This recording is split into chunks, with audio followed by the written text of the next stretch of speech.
Brihadeeshwara temple entrance.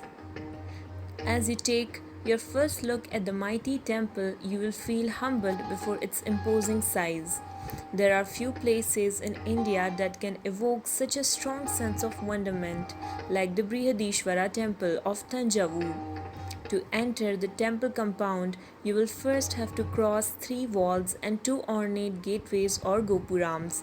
The first gate resembles a fort like structure that was built by the Marathas in order to defend the palace. You will notice that this wall runs around a moat. The moat used to be filled with water once upon a time. A few steps inside, and you will reach the first Gopuram called the Keralantakan Tiruvasal, which means the sacred gate of the Keralantakan. The word Keralantakan was the surname of the king Raja Raja who built it.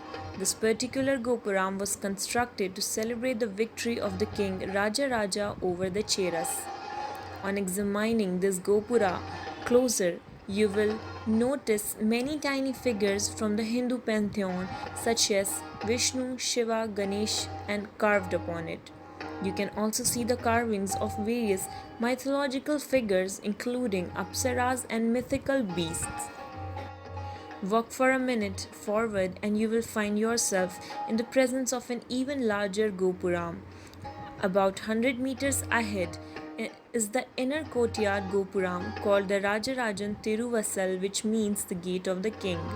This Gopuram is larger and more elaborately constructed than the Keralantakan Tiruvasal. You will be greeted into the Rajarajan Tiruvasal by two stone Dwarpalikas flanking either side of the doorway.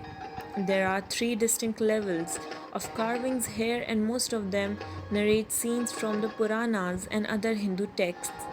You can also find stories from the life of Shiva depicted upon the stone. One of the more prominent carvings here is that of the Kalpavriksha, a wish-fulfilling divine tree that originated during the Hindu narrative of Samudra Manthan or churning of the ocean. The Gopuram at the entrance is 30 meters tall. However, it is smaller than the Vimana. This is surprising because in most temples, the Gopurams are usually taller than the Vimana. From the Rajarajan Tiruvasal, you will get your first glimpse of the massive stone Vimana of the temple. You may enter the vast temple courtyard through the path that lies before you. Within a few steps, you will reach the Nandi Mantapa.